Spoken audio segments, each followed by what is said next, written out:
Hey you who clicked on the video. I know you're thinking you saw the title of the video and thought I'm crazy for wanting Metaphor to sweep, but that's how I feel. Do I think it's going to happen for real? No, I do not. But let's go through the nominees and see what we got to vote for and whatnot, and give our quick thoughts on everything and do a rundown and give our big choice of Game of the Year and all that.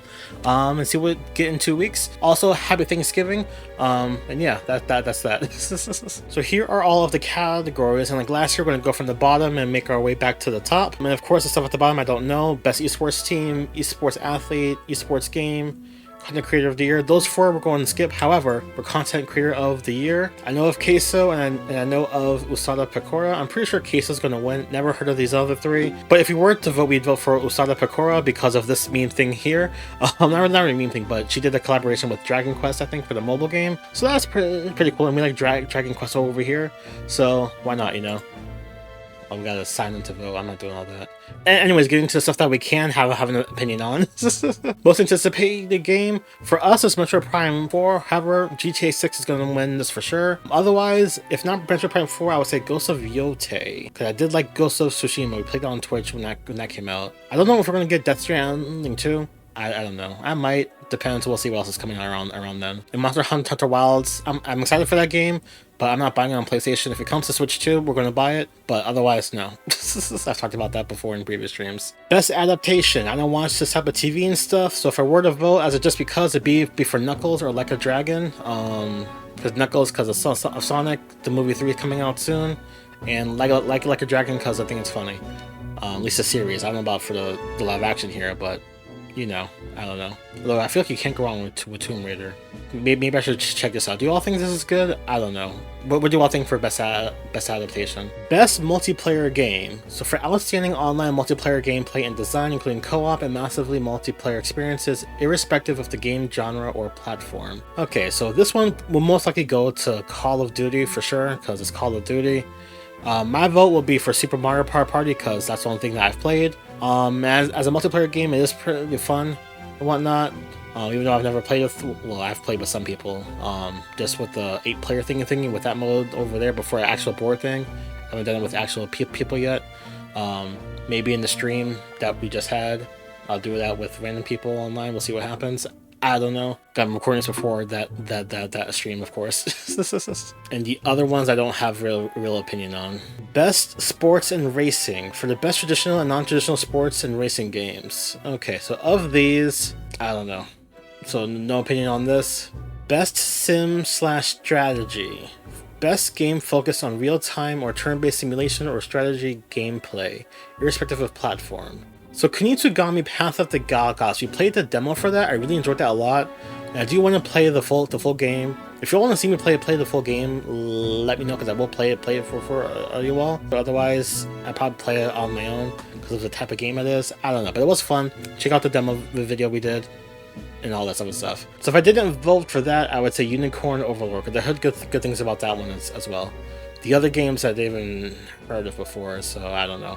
But those would be my votes. I wouldn't care if either of those two won. Best family game, which is most likely the Nintendo category. For the best game appropriate for family play, irrespective of genre or platform.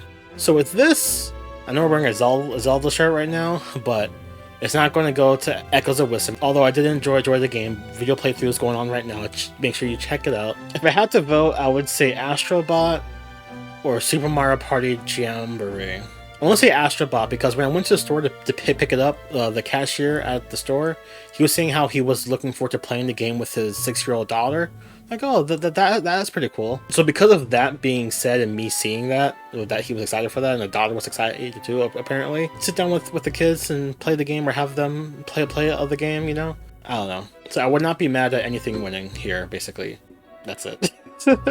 Best fighting game. For the best game designed primarily around head-to-head combat. So recency bias should give it to Dragon Ball Sparking Zero. If it was up to me, I'd give it to Dragon Ball Sparking Zero just because I'm a Dragon Ball Z fan.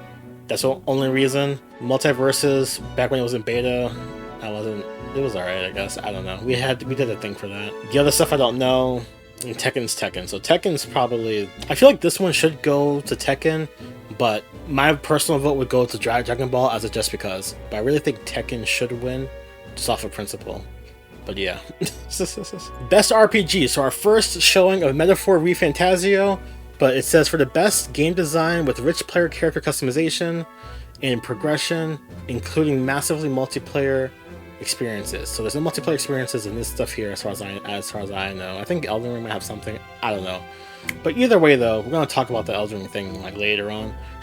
But for me, Metaphor Refantasio, like I said, Metaphor Sweep. So I'll give it to that. That's my game of the year, if I had to say. Maybe it's recency bias, but I really did enjoy that game a lot. Like we did 95 hours in that. Check it out, our playthrough. I'll say that multiple times throughout this video, because you all need to watch that playthrough and or play it yourself. Also for our streams, we have timestamps inside the stuff. Anyways, though, but if it went to Final Fantasy, that is cool. But yeah.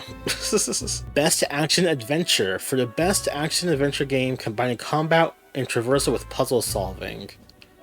Okay, personally, I say Zelda Echoes of Wisdom. I would not be upset if Astrobot won, and Prince of Persia was a good game.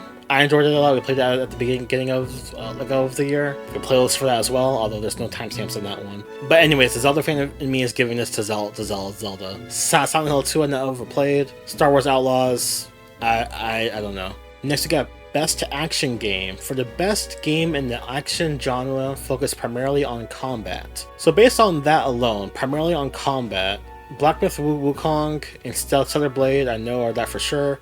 I have not seen any gameplay of Warhammer, to be honest. Helldivers 2 I've seen some gameplay of course.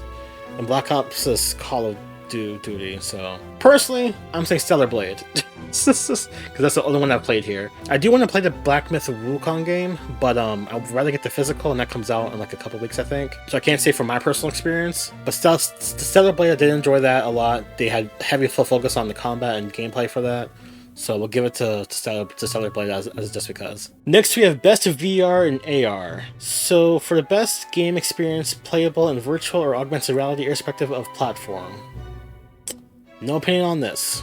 I heard that the Batman game is really good, and that's all I know. So, Batman because it's Batman.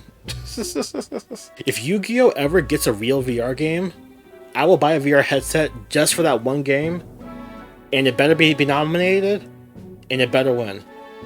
That's for the future, but still. Best mobile game. For the best game playable on mobile devices. So I don't play mobile games. Pokemon TCGP just came out. I didn't do any of the battle level stuff because I don't have time for that. I just like to collect the cards. Balatro is in some other categories too, so most likely they'll go into that. And I did see a screenshot that Balatro was in the top sales charts for I think iOS and Android at some point. So that's a good sign for that. So it should win this one. Otherwise, I have no real opinion on this. If I were to vote, I would say Pokemon as a just because. But Zenless Zone Zero, we have played that, but only on PlayStation. I don't know how it is on mobile. So maybe it's different on mobile. I don't know how those things work. Either way, though, next category. Best Debut Indie Game. For the best debut game created by a new independent studio. So Animal Well, Balatro, Manor Lords, Pacific Drive, and The Plucky Squire. So personally, for games that I would play first, I would say The Plucky Squire. Who's gonna win? Probably Balatro. Animal Well, I heard was pretty good. The other two, I never heard of before today, or before this announcement here. So, if it's Balatro or Animal Well, it wouldn't surprise me. Anything else, it would surprise me. Best Independent Game. For outstanding creative and technical achievement in a game outside the traditional publisher system. So again, Animal Well, Balatro, would not be upset if any of those won. It probably will go to Balatro. Lorelei and Laser Eyes, I feel like I've heard of that game, no idea what it's about. Neva, we're playing that for our in December coming up soon, so I'm looking forward to that. Would it win this category? I don't know. Probably not, to be honest, with this competition, you know, but I'm excited to play Neva, so look forward to that playthrough on our channel in like a week or two. Best Community Support. Recognizing a game for outstanding community support, transparency, and responsiveness inclusive of social media activity and game updates / patches. No Man's Sky being on this list is so funny to me. Helldivers 2 I feel like it wouldn't win because of Sony and whatnot. Fortnite's Fortnite, Final Fantasy's Final Fantasy. If I were to vote, I'd say Final Fantasy 14 because they keep on adding stuff, I know that for sure. Fortnite's forever, so probably for Fortnite. If anything, I would be surprised if Helldivers or Baldur's Gate 3 wins. The other three, I wouldn't care really. It is what it is. Best ongoing game, awarded to a game for outstanding development of ongoing content that evolves the player experience over time. So Diablo 4, Destiny 2, Final Fantasy 14, Fortnite, and Helldivers 2. So again, Final Fantasy 14 or Fortnite will not be upset. Destiny 2 is forever also. I don't know. Anything can win here. The only thing I would be surprised about is Helldivers 2. Every other thing winning, I don't really mind. Maybe Diablo 4. I don't know what Diablo 4 will be doing. Next we got Games for Impact. We're joined by our cat here. So that's pretty cool. You gonna say hi? Okay. For a thought-provoking game for a pro... What are you doing? No, don't scratch this. You crazy. For a thought-provoking game with a pro-social meaning or message. So Closer the Distance, Indica, Neva, Life is Strange Double Exposure, Senua's Saga what was that? Hellblade 2, or Tales of Kinzera Zhao. Personally, my vote would go to Neva because, again, I'm excited to play that game and whatnot. I enjoyed Greece and all that, so I'm looking forward to this. The winner probably will go to Life is Strange, if I had to guess. Everything else I do not know. Senua's Saga, Hellblade 2, I don't know why that would be under Games for Impact. But again, I don't know what these games do and whatnot. So the only real surprise here to me is Senua's Saga, but again, I'm ignorant to all that, I guess. Very sad. Innovation in accessibility. Recognizing software and or hardware that is pushing the medium forward by adding features, technology, and content to help games be played and enjoyed over a wider audience. So Black Ops 6, Diablo 4, Dragon Age of Veilguard, The Prince of Persia: The Lost Crown, and Star Wars Outlaws. I have no idea what any of these games did for the innovation and accessibility, so I don't know. We'll skip this one because I really do not know. What do I think is going to win? Probably Black Ops or Diablo, if I had to guess, and that's about it. Best performance, awarded to an individual for voice acting, for voice-over acting, motion, and or performance capture. Okay, so we got Brianna White for Final Fantasy VII Rebirth. I think that's Aerith. Hannah Tell, Life is Strange Double... Cat to say like a lame jump and then knocked over his tower. I think it said Hannah Tell from Life is Strange. She had Double Exposure. Humberly Gonzalez from Star Wars Outlaws. Luke Roberts from Silent Hill 2. And Melina Jurgens? Is that how you pronounce that? I'm sorry if I mispronounced it. Senua's Saga Hellblade 2. If I had to say, off of knowing nothing, I would say Senua's Saga Hellblade 2, because I've seen clips of how that thing or how that game was like made and such. And she did a good performance in the first game, I think. So if I were to say, it would go to Melina for Senua's Saga Hellblade 2. The other ones I don't know, but for Brianna White, Aerith didn't wow me in that game, I guess. So I don't think it's gonna go to her, to be honest. Although there was that singing scene in Rebirth. If she actually did sing that for real, then I guess that would put her above stuff, because that was a cool scene there. Anyways, though, on to best audio design, recognizing the best in-game audio and sound design. Alright, so Call of Duty's Call of Duty, Astrobot, Final Fantasy VII Rebirth, Senua's Blade, and Silent Hill 2. So I feel like with Call of Duty, that'd be like all of the sound effects, like the guns, the running, like all that type of stuff, you know, and the explosions and such. That counts as that. Final Fantasy VII Rebirth, I don't remember stuff for that to think it would win. I mean, I don't think it's gonna win regardless. Senua's Saga, I heard that's basically like a movie, so maybe that should have good in-game sound design, I would think. And again, Silent Hill 2 I don't know nothing about. If I were to vote for real, I'd say Astrobot. Do I think it's going to win? Probably not, but yeah, that's what I'm saying. I'm voting for Astrobot. Be cool if it won. Be cool if Final Fantasy won, but will they win? Probably not. Okay, next we got Best Score in Music. For outstanding music, inclusive of score, original sound, and or licensed soundtrack. We got Astrobot, Final Fantasy VII of the Rebirth, Metaphor ReFantazio, Silent Hill 2, and Stellar Blade. So of course we're continuing the Metaphor stuff. Alright, so like this song right here, guys, this song right here. You've heard and listened to the song so much inside of our playthrough, and never got tired of it. It was a bop every time, because right here, hold on, it's coming up soon. Just wait for the dude. Just wait for the dude. I know other people do the same thing in the video thingy, but this guy doing his chants, I liked it every time with every song that he does his chants. I just loved it. It's great. Is what it is. I just like when he does like ends the chant with the rising thing. I don't know what that is. That's a thing, but and they get into the background people and such and whatnot. It's great. I love all the music in this game. I listened to the whole soundtrack of the day just to make sure I can even say it right. But either way, also though, since it got nominated for Game of the Year, just to jump ahead, the guy that does the chants, I hope they fly him out to participate in the Game of the Year, the orchestra that combines the melody of like all the sounds and stuff. So hopefully he has enough time to do a chant thingy for that. I don't know. Hopefully it works. But like, look at this screen. Look at this here. I went to like a short clip. It's from the Atlas Japanese YouTube channel, doing like a road tour for like the game and such. But just look at him go. Look at him go. It's great. I love it. Either way, Metaphor is taking us. Stellar Blade has the music I like, but I don't think that wowed me like it did for like Metaphor. Final Fantasy VII Rebirth, I honestly forgot, to be honest, although the song, like I said, with the opera was pretty cool. And Astrobot was a fun time. It was a fun time, you know, it was a fun time, but Metaphor. Either way.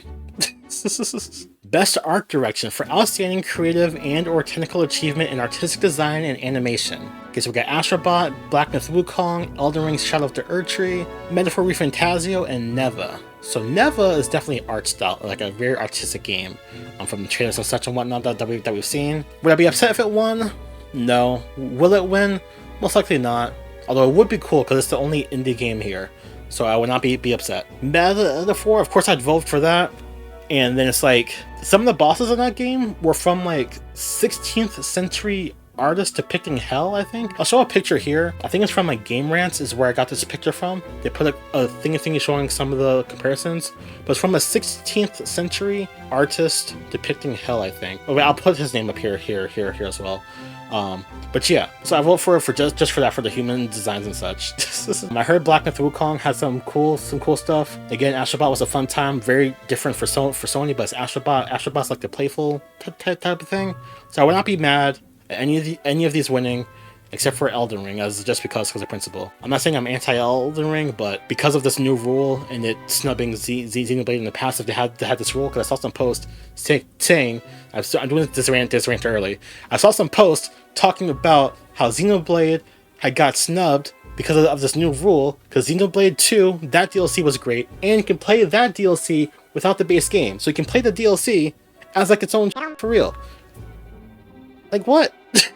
And then Xenoblade Chronicles 3, Future Redeemed, I think it was called. That was great. I enjoyed that a lot. Connected like everything. I'm pretty sure the DLC for that tied into Xenoblade Chronicles X, if I understood that right. I don't know. But either way though, I'm upset by that. Either way though, that rant's done. On to the next thing. Best Narrative for outstanding storytelling and narrative development in a game. Final Fantasy VII Rebirth, Like the Dragon Infinite Wealth, Metaphor, Senua's Saga, Silent Hill 2.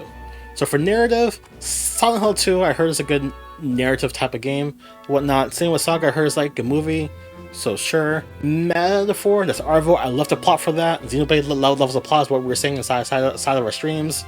And yeah, again, go watch it. I implore you, watch it or play it. Either way works for me. Although it would be nice if you watched my streams of it. Playlist is in the description and the iCard here. Like Dragon Infinite Wealth, I heard it's a fun game. I don't know if it's a good narrative or not, but I heard that people liked it. I don't know. I never played any of the Like a Dragon or Yakuza games. And Final Fantasy VII Rebirth, because it's an incomplete story, like I don't know. I did enjoy it, but I don't know. I say incomplete because we know this is a part 3 and there's all this other stuff, you know. So I feel like I'd have to judge it as a trilogy, not as like an individual thing. That's my opinion of it. Maybe it was fine, but Metaphor. Either way. Best Game Direction, awarded for outstanding creative vision and innovation in game direction and design. We got Astrobot, Balatro, Black Myth Wukong. Isn't this game of the year? Sorry, Elden Ring, Final Fantasy VII Rebirth, and Metaphor. So honestly, if I want to give it to Metaphor, right? Because Metaphor sweep. But for creative vision and innovation in the game direction, for what this category is, I would give it to Astrobot as a just because. Metaphor did have a creative vision. Did it have a lot of innovation? I don't know. I mean, it's like an Atlas game, you know, Persona, Shin Megami Tensei. it falls in line with that. Like, it felt different enough to me. It's still that same, like, I like JRPGs, so to me it's like, oh yeah, it's just a JRPG, you know, you do your thing. Great story, all this and stuff, but for creative vision and innovation, I have to give it to Astrobot, personally. If I were to say. Although I did hear Black Myth Wukong was pretty creative vision, all that too, because they stuck to what they wanted to do and such as well, and whatnot. So yeah, Astrobot, Metaphor. If either of those two won, I would not be upset, and that's about it really. Now our game of the year. So same thing. Recognizing a game that delivers the absolute best experience across all creative and technical fields. Metaphor. Into existence. Metaphor. It's not gonna win. It's not gonna win. According to Twitter and online, the people in charge of these things do not like JRPGs. So it'd be nice if it won. Will it win? Probably not. Shadow of the Earth Tree, I'm dismissing that just because it's DLC off of principle. I heard that it's great, but the way you get to the DLC, from what I heard, is trifling, and I don't know. Off of principle, I can't justify it. Astrobot, it's cool. Final Fantasy VII Rebirth, cool. If either of those two won instead of Metaphor, I would not be upset because I played those and I enjoyed them. Balatro, I heard is really good. I've heard or seen that people online were bashing Balatro for taking up a slot, but then they go and buy the game, or someone gives them the game. They play it and they're like, "Oh, I'm sorry, this game's great." You know, so I've heard good things about it. Will it win? I don't know. I feel like that'll be an upset if it won. Black Myth Wukong, I guess the controversy around that is because of its Metacritic score only being an 80 or 81 apparently, compared to everything else that's on the list here. But to me, something that's a 70 can still be good. People think the games have to be 90 to be good. To me, something in the 70s can still be good and fun, you know, if it's in stuff that you like, you know. I guess that's only like caveat. If it's in the genre of which you like, then you're probably going to give it a pass for being a 70 for other people. Because some games you expect to be a 70 and they're still fun, you know. Even 60, although 60 is kind of like pushing it depending on what the game is. But the 60s that I've played, I've enjoyed because I wanted to play it, you know. But besides the point though. Will it win? Most likely not. Would I be upset? Not really. The only thing I'd be upset about is Elden Ring winning, and I would laugh if Balatro won. But I want Metaphor to win, and that's that basically. But yeah, them is the Game Awards for 2024. That's what we think is going to win. That's what we want to vote for. That's what we think about the games for each category and whatnot. We had a little rant in there. Sorry if this video was long again. I saw last year's video that we did was like half an hour. But I just want to get my thoughts out. Thank you all for listening if you made it this far until the video. But yeah, one last rant I want to do. Because they said that remakes, remasters, and all that can get nominated, I'm kind of upset that Persona 3 Reload didn't get any type of nomination, like, at all.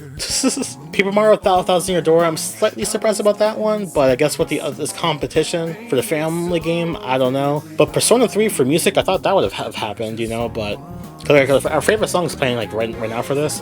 But it's like, oh well, you know. Either way though, we'll catch y'all on the flip. Links to everything is in the description for all the games we played for this year that are in the nominees and whatnot. And yeah, we'll catch y'all on the flip. We'll be live for this on December 12th, as it says here. And yeah, thank you for watching. Let me know what you think is going to win, and we'll see y'all next time. That's that. Bye bye.